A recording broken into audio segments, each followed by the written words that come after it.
दोस्तों नमस्कार। आज जो वीडियो हम आपके लिए लेके आए हैं, ये वीडियो यूपीएससी का ऐसे है। मैंने उस दिन यूपीएससी के ऐसे का एक्सप्लेनेशन किया था, लेकिन सेक्शन 2 पार्ट का किया था। उसे आप लोगों ने बहुत अच्छा प्यार दिया, मुझे उम्मीद से अधिक सफलता मिली। ये बात सही है, मैंने उतना उम्मीद नहीं किया था जितना उन पे प्यार मिला है।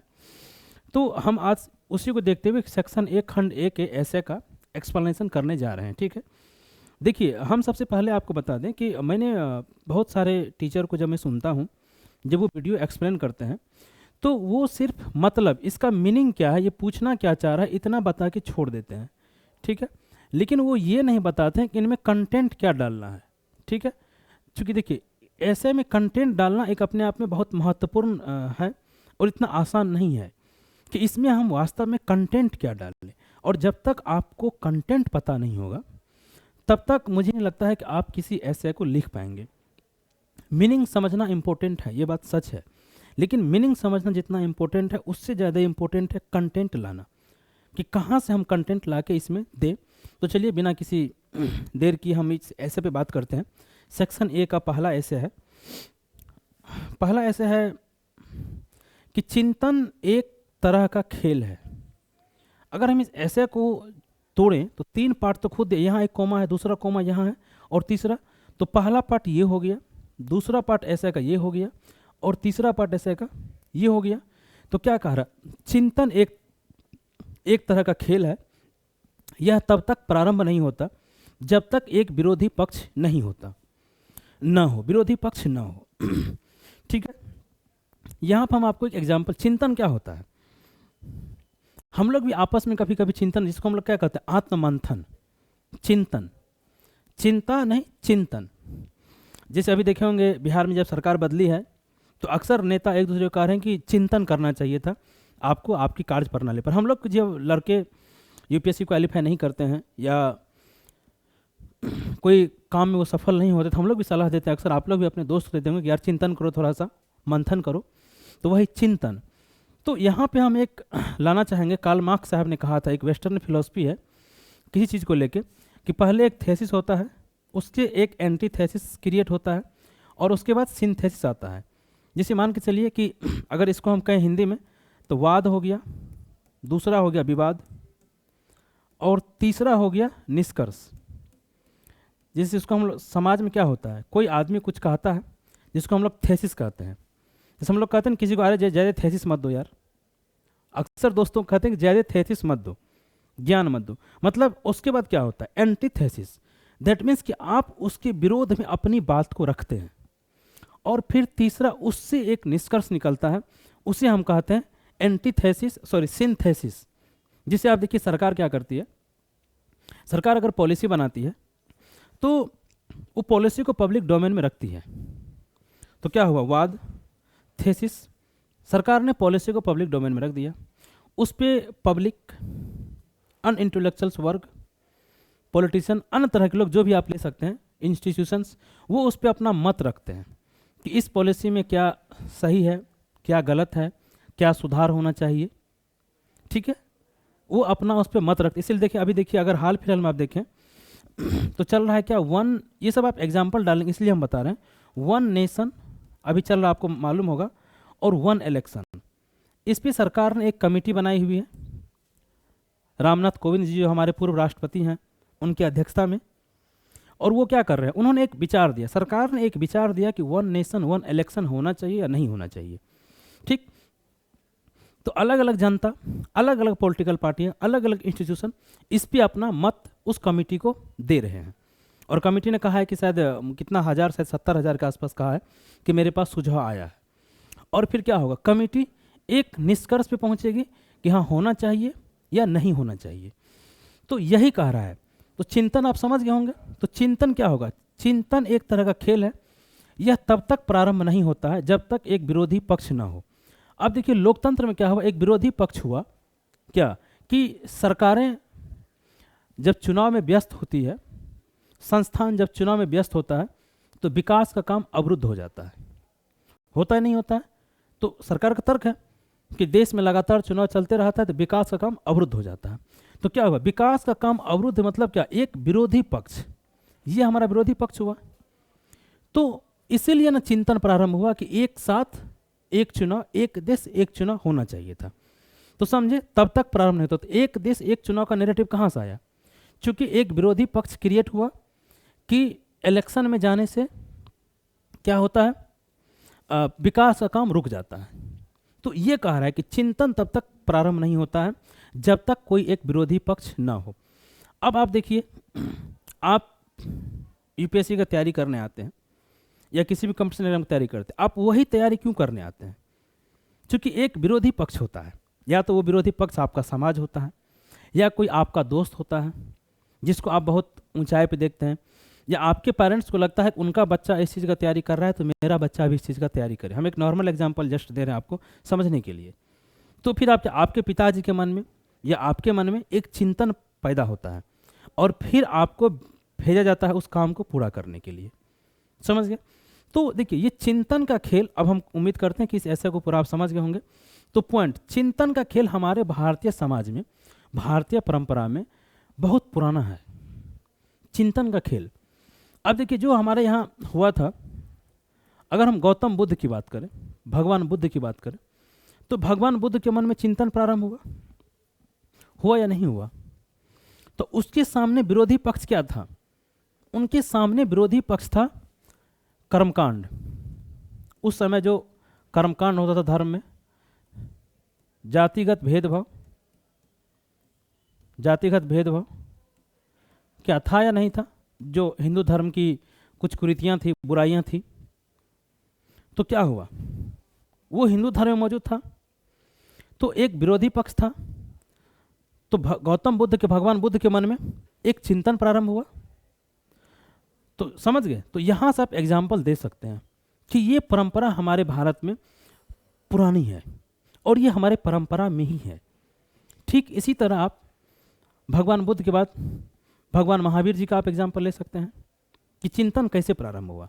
तो वहाँ से अगर आप एग्जाम्पल उठाना शुरू करेंगे तो आपको लगेगा कि एग्जाम जो पढ़ेगा एग्जामिनर कि नहीं, इस लड़का को ऐसे का पूरा नॉलेज है कि परंपरा से इन्होंने चीज़ों को लिया है।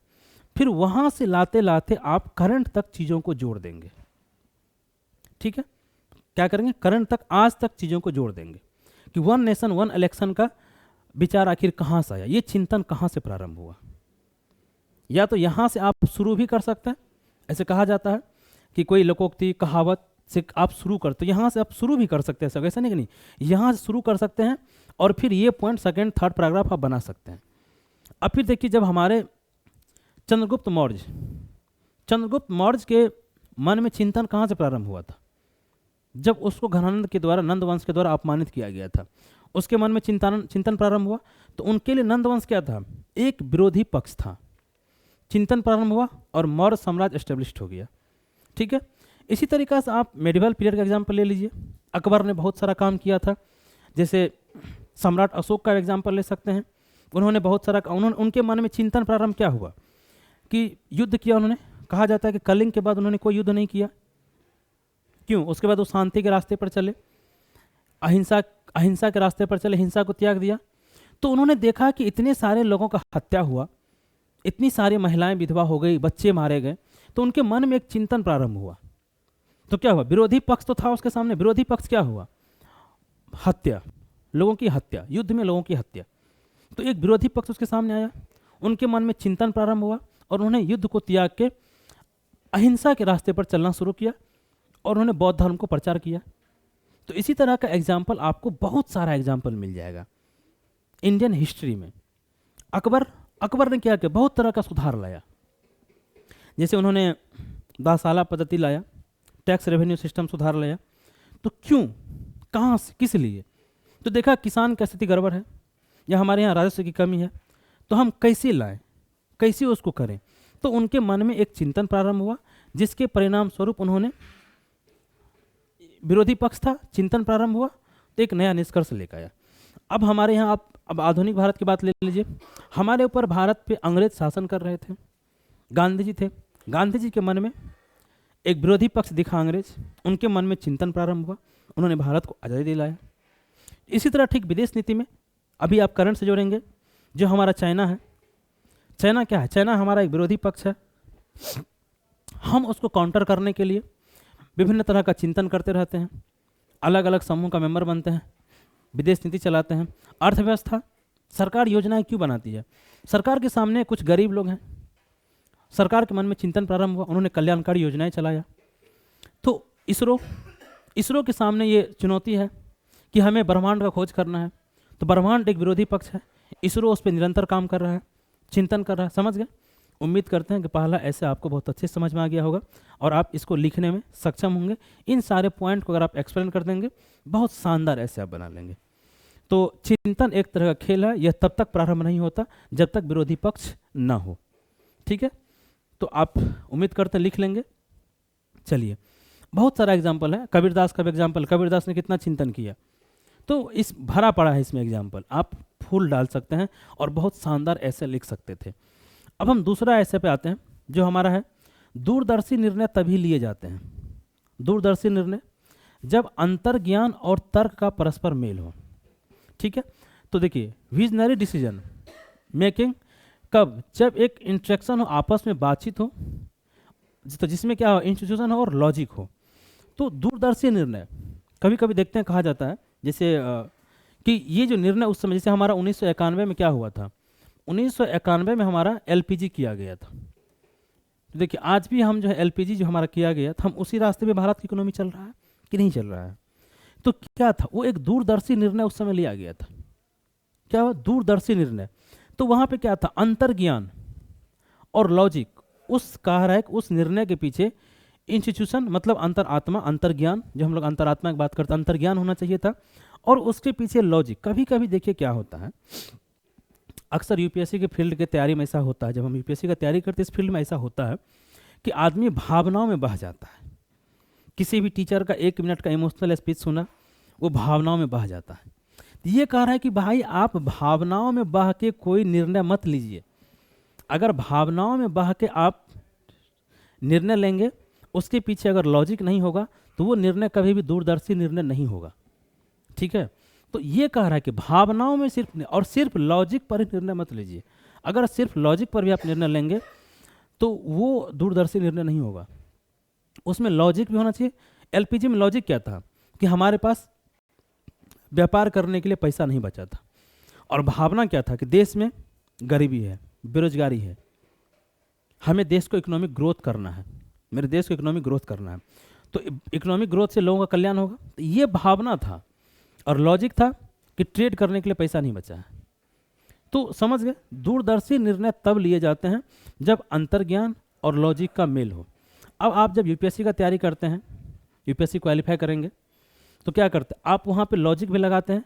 जब हम पॉलिटी पढ़ते हैं तो क्या है ये लॉजिक, ज्योग्राफी क्या है, हिस्ट्री क्या है, लॉजिक है, और इथिक्स क्या है, अंतरात्मा है। इसलिए तो यूपीएससी में इथिक्स जोड़ा गया है ना। यूपीएससी क्या है, सॉरी इथिक्स क्या है, अंतरात्मा है। तो क्या कह रहा है, अंतर्ज्ञान और का परस्पर जब मेल हो, तब क्या होता है, दूरदर्शी निर्णय लिए जाते हैं। तो उम्मीद करते हैं कि दूसरा ऐसे का आप कंटेंट समझ गए होंगे, दूसरा ऐसे क्या पूछ रहा है।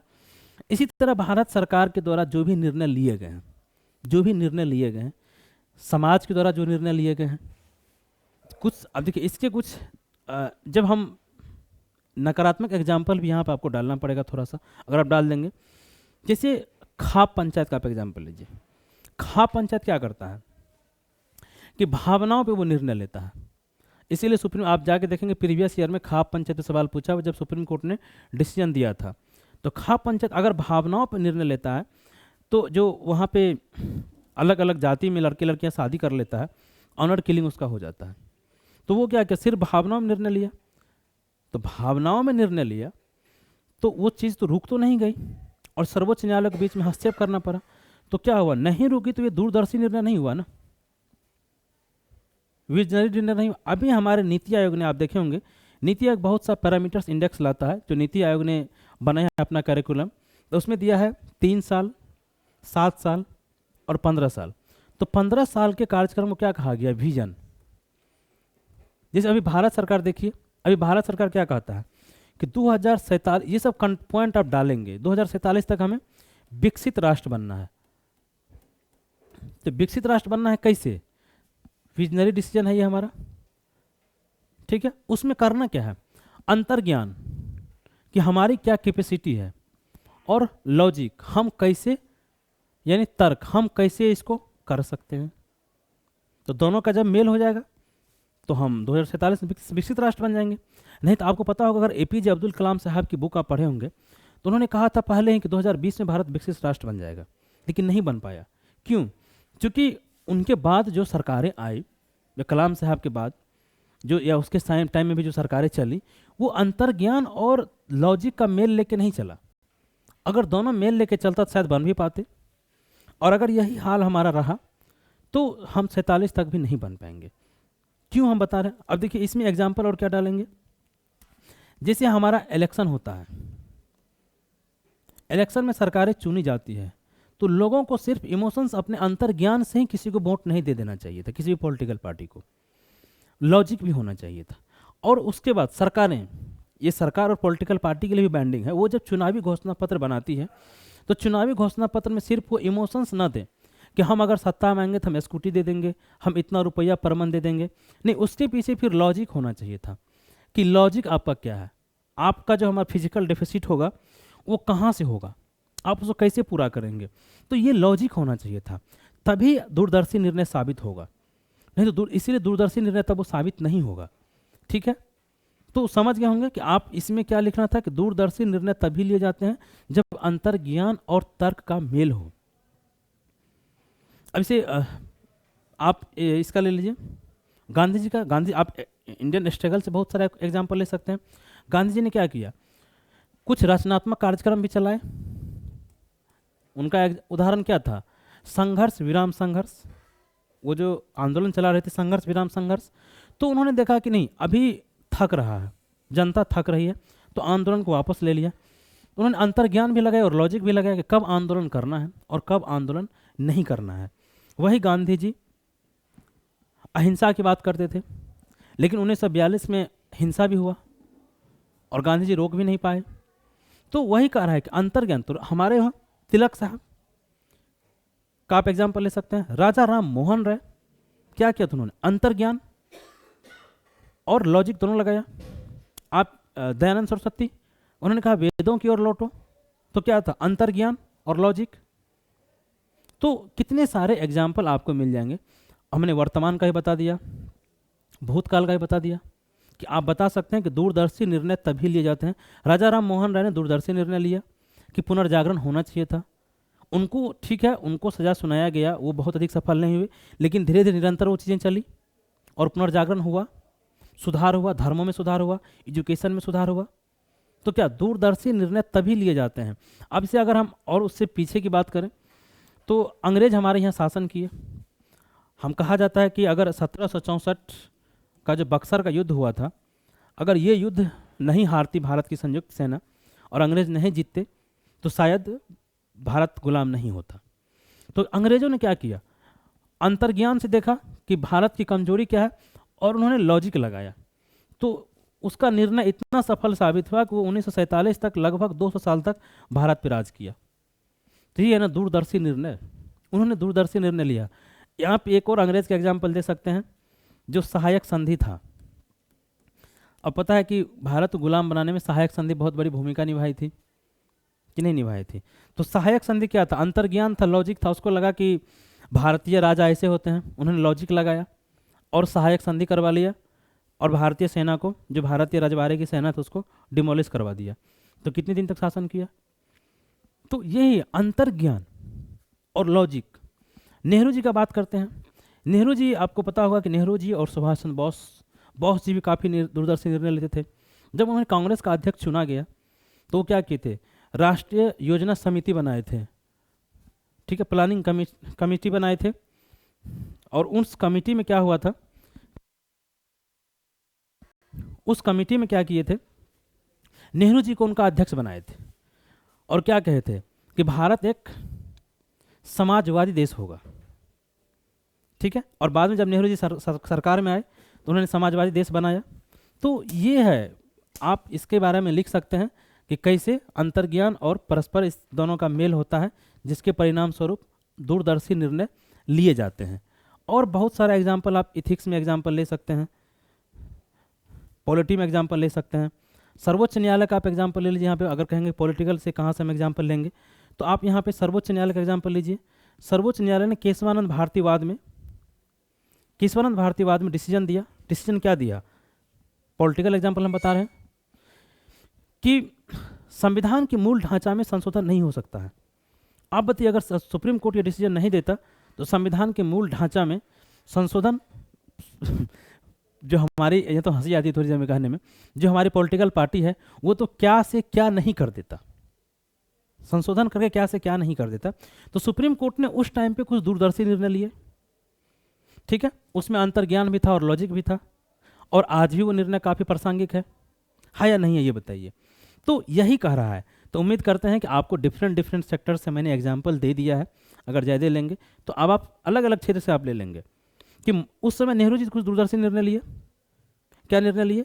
कि समाजवादी अर्थव्यवस्था। हमारे संविधान निर्माताओं ने दूरदर्शी निर्णय लिए कि किनको डीपीएसपी में रखना है, किनको फंडामेंटल राइट बनाना है। तो क्या था? अंतर्ज्ञान और लॉजिक दोनों था। तो संविधान आज भी हमें मार्गदर्शन कर रहा है। लोकतंत्र की स्थापना हमारे यहाँ करना था, अंतरात्मा और लॉजिक लगा कि भारत कैसे एकजुट रह सकता है, दूरदर्शी निर्णय था वो। आज भी हम लोकतंत्र कंटिन्यू कर रहे हैं। तो काफ़ी सारे एग्जाम्पल आप पर्यावरण के सेक्टर से आप एग्जाम्पल ले लेंगे। 1972 में एनवायरमेंट प्रोटेक्शन एक्ट बनाया गया था, लेकिन उस पर बहुत अधिक काम नहीं होता। आज हम जलवायु परिवर्तन की समस्या से जूझ रहे हैं। अब हम क्या कर रहे हैं? प्रोटेक्शन बहुत सारा चीता कहीं और से हम किसी और देश से लाना पड़ रहा है, तो काम नहीं हुआ। लेकिन दूरदर्शी निर्णय था, काम करते गए निरंतर। तो अब हम क्या करें? पर्यावरण बचाने की बात कर रहे हैं। 1992 में रियो सम्मेलन हुआ था।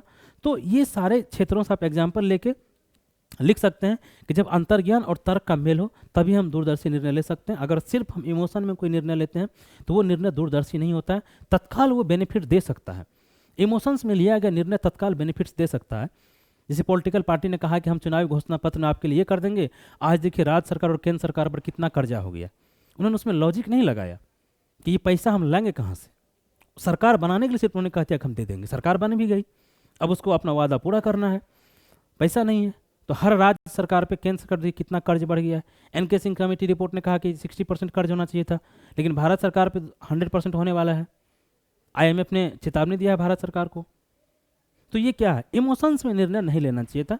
आप भी अगर तैयारी करते हैं तो किसी टीचर का 1-2 मिनट का रील या वीडियो देख के इमोशंस में निर्णय लेकर उसके पास मत आइए, ठीक है। इमोशंस और लॉजिक दोनों लगाइए। चलिए अब हम अगला ऐसे की बात करते हैं।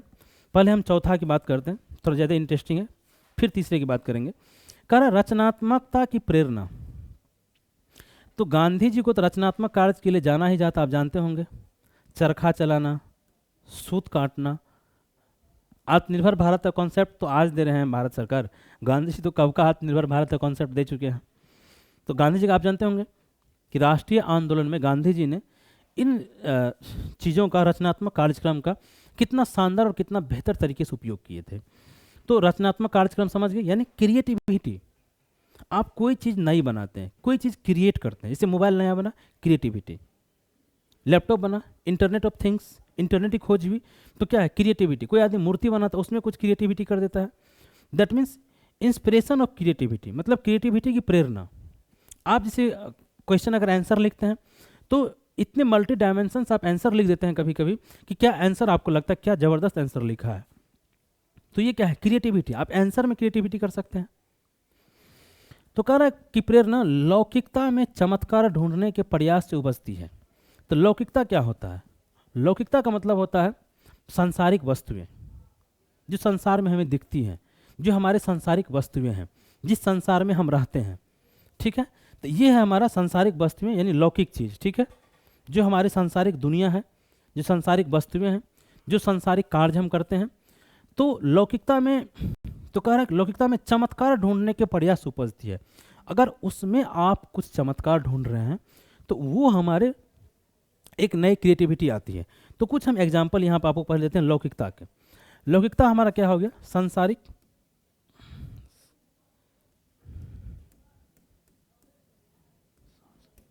ठीक है, सांसारिक दुनिया, सांसारिक दुनिया, सांसारिक वस्तुएं, संसार में जो वस्तु है, इस संसार में जो हम कार्य कर रहे हैं, ठीक है, सबके पीछे सांसारिक लगा लीजिए, देख लीजिए सांसारिक दुनिया, सांसारिक वस्तुएं, सांसारिक कार्य, सांसारिक मामले, ठीक है, सांसारिक मामले, सांसारिक अस्तित्व, जो किसी चीज़ का अस्तित्व, तो कहेंगे सांसारिक मामले क्या होगा, सांसारिक मामले जो हमारे देश में चलता है, विदेश नीति का स्तर पर चलता है, इंटरनेशनल रिलेशन में चलता है, तो क्या है, ये सब सांसारिक मामले ही तो है, ठीक है। सांसारिक जीवन, फिर हम बात करें सांसारिक जीवन का, सांसारिक गतिविधि, जो हम गतिविधियां करते रहते हैं अपने दैनिक जीवन में, सांसारिक गतिविधियां, तो ये क्या है, इसके द्वारा सांसारिक यथार्थ, कुछ चीजें यथार्थ में है, सॉरी जो कर दीजिएगा, सांसारिक यथार्थ, तो ये चीजें हैं हमारा, जिसपे हम अगर कुछ ढूंढते हैं तो हमें नया मिलता है, और नया वही तो कह रहा है कि चमत्कार ढूंढने के प्रयास, तो ये देखिए पहला पॉइंट, दूसरा, तीसरा, चौथा, पांचवा, छठा, सातवां, आठवां, तो ये है लौकिक चीज, लौकिक जो हमें संसार में दिखता है। हमें संसार में ब्रह्मांड दिखा, हमने नया चीज खोज लिया, क्रिएटिविटी किया, हमने चंद्रयान भेजा, चंद्रयान 3 की बात कर रहे हैं, चंद्रयान 1, 2 गया था, हमने नई चीज खोज ली, हमने सूर्य पे मिशन भेजा, संसार में हमें सूर्य दिखा, हमने मिशन भेजा, कुछ नया खोज लेंगे। संसार में हमें वस्तुएं दिखी, हमें अलग अलग वस्तुएं दिखी, हमने बाइक बना दिया, हमने मोबाइल बना दिया। हमारी जो सांसारिक गतिविधियां थी, हमने इसमें इंटरनेट खोज लिया। हमारे संसार में जो अर्थव्यवस्था है, हमने नई फिलॉसफी खोज ली कि पूंजीवाद, साम्यवाद। पर्यावरण है हमारा, पर्यावरण संरक्षण के लिए हमने नई गतिविधि खोज ली। तो यही कह रहा है कि कोई एक चीज नहीं, हर एक चीज जो लौकिक आपको दिखता है, तो वही कह रहा है कि रचनात्मकता की प्रेरणा, मतलब क्रिएटिविटी की प्रेरणा कहाँ से मिलती है हमें। अब जिसे मान के चलिए कोई चीज है, हमने सुना कि इसका अस्तित्व है, जिसे कहें कि मिट्टी के अंदर इतना किलोमीटर अंदर इसका अस्तित्व है, सपोज कीजिए हमने कल डेट में कोई यंत्र बनाया, जैसे हमने कहा सुना कि सूरज पे ये है, सुना चंद्रमा पे पानी है, उसका अस्तित्व है कि नहीं है, हमें प्रेरणा मिली, हमने क्या किया, चंद्रयान भेजा और नया चीज क्रिएट कर दिया। वही कह रहा है ना कि चमत्कार ढूंढने के प्रयास सुबह से, लौकिकता में चमत्कार ढूंढने के प्रयास से, हमने चमत्कार ढूंढने का प्रयास किया और हमने क्रिएटिविटी कर दिया। तो बहुत सारे एग्जाम्पल, अब वही बताएं, गौतम बुद्ध का भी एग्जाम्पल ले सकते हैं यहाँ पे। आप कहेंगे सर कंटेंट रिपीट हो रहा है, भाई रिपीट तो होगा ही ना, क्योंकि ऐसा तो एक ही लिखना है आपको ना, सारा ऐसा तो आपको लिखना नहीं है, कोई एक ऐसे लिखना है। तो गौतम बुद्ध को लगा, उन्हें लगा कि संसार में क्या है, उन्होंने संसार, आप देखेंगे संसार को उन्होंने खोजने चला, जानने के लिए चला, तो क्रिएट कर दी नई चीज, अष्टांगिक मार्ग उन्होंने क्रिएट किया। तो महात्मा गांधी, उन्होंने सांसारिक जीवन में कितने रचनात्मक कार्य किए, कितने रचनात्मक चीज़ों को ढूंढा, उन्होंने प्रयास किया। वैज्ञानिक हमारे ढूंढते हैं, आप भी ढूंढते हैं, आपको कोई चीज़ लगता है कि यार देखते हैं एक बार इस तरीके से करते हैं, आंसर कैसे लिखते हैं, आप नया एक बेहतर आंसर लिख देते हैं। तो यही कह रहा है कि रचनात्मकता की प्रेरणा हमें लौकिकता में चमत्कार ढूंढने के प्रयास से, कि लौकिकता जो हमें दिख रही है, हम कहते हैं जैसे मान चलिए कोई फूल है तो फूल में हम क्या करते हैं, हमको दिख रहा है कि ये फूल ऐसे बना हुआ है, हम उसमें कुछ नया एंगल दे देते हैं। अगर कोई आदमी मकान बना, देख रहा है कि ये आदमी का इस तरह का मकान बना हुआ है, क्या हम इससे कुछ बेहतर डिजाइन क्या बना सकते हैं, तो ये क्या होगा, ये कला में रचनात्मकता हो गया, कला आर्ट में रचनात्मकता हो गया, जो हमारे गतिविधि में आएगा। डांस, देखिए डांस के कितने फॉर्म का डेवलपमेंट हो गया, नृत्य के कितने फॉर्म का डेवलपमेंट हो गया। तो ये क्या है, नृत्य हमको दिख रहा था, हम उसका अनुभव कर रहे थे, हमने उसमें क्या किया, कुछ नया जोड़ दिया। पेंटिंग्स, मूर्ति, अभी देखिए अयोध्या में कहा कि रामलला की मूर्ति बनाया गया, तो उन्होंने कहा कि 3 कलाकारों से हमने मूर्ति बनाया, फिर उनसे एक चुना, तो क्या हुआ, बोला तीनों में प्रतिस्पर्धा कराते हैं, तो एक को क्यों चुना गया, क्योंकि उन्होंने कुछ नया क्रिएटिविटी उसमें जोड़ा। मंदिर, कुछ क्रिएटिविटी, कुछ अलग, अन्य सारा मंदिर हमें दिखा, हमें लगा इससे कुछ अलग बनाना चाहिए था यार, हमने क्या क्या क्रिएट किया। तो लौकिक चमत्कार, तो हमने क्या किया, एक नया चमत्कार की, एक नई मंदिर बनाया, ठीक है, नए डिजाइन में, नए घर बनाए नए डिजाइन में। आजकल देखिए जैसे किताबों का साइज, कॉपी का साइज बदलते रहता है, क्या होता है, पहले इस तरह का चल रहा था, कपड़ा का साइज बदल जाता है, कपड़ा का पहले कुछ और पहन रहा था, फिर कुछ और पहन रहा है, फिर कुछ और कपड़ा आ गया, फिर कुछ और ड्रेस आ गया। तो क्या है ये सब, यही तो रचनात्मकता है ना। दर्जी पहले किसी और तरीका से सिल रहा है, अब किसी और तरह से सिल रहा है, तो नया नया डिजाइन आ रहा है। हर चीज़ में नया नया डिजाइन। अब बाइक में देखिए, बाइक में कितने सारे डिजाइन आ गए हैं। नहीं ये डिजाइन, हमने ये डिजाइन को देखा, मुझे लगा कि नहीं कुछ रचनात्मकता, कुछ क्रिएटिविटी करनी चाहिए थी। तो समझ के आप एग्जाम्पल हर क्षेत्र से ले लेंगे, ठीक है। और आपके पास लिखने के लिए पर्याप्त कंटेंट हम दे चुके हैं, इस ऐसे को आप ऐसे लिख लेंगे, ठीक है। और हम आपको बता चुके हैं कि एक ऐसा बचा है ये वाला, ये सभी भटकने वाले गुम नहीं होते। तो अब हम चूँकि वीडियो को अपनी समय सीमा है, फ्री में हम बोले आपको कोई चीज़ नहीं दे सकते हैं, सभी चीज़ फ्री में हम आपको नहीं दे सकते हैं, इसलिए आपको अब इस ऐसा का हम वीडियो ऑफ करके फिर एक्सप्लेनेशन करने जा रहे हैं। तो आपको अगर ऐसा writing, mains answer writing, UPSC, अन्य स्टेट पीसीएस में अगर कोई दिक्कत हो, आप हमारे दिए गए नंबर पर हमसे संपर्क कर सकते हैं, हमें कांटेक्ट कर सकते हैं, ठीक है। और एक बेहतर तैयारी के लिए, आंसर राइटिंग के लिए आप हमसे मार्गदर्शन ले सकते हैं। मुखर्जी नगर दिल्ली में हमारा ये संस्थान चलता है। अगर आप बीपीएससी यूपीएससी की तैयारी कर रहे हैं तो आंसर राइटिंग के लिए आप हमसे, ऐसे राइटिंग के लिए हमसे जुड़ सकते हैं। और ये वीडियो अगर आपको अच्छा लगा हो तो वीडियो को लाइक कर दीजिएगा और चैनल को सब्सक्राइब कर लीजिएगा। बहुत बहुत धन्यवाद आपको।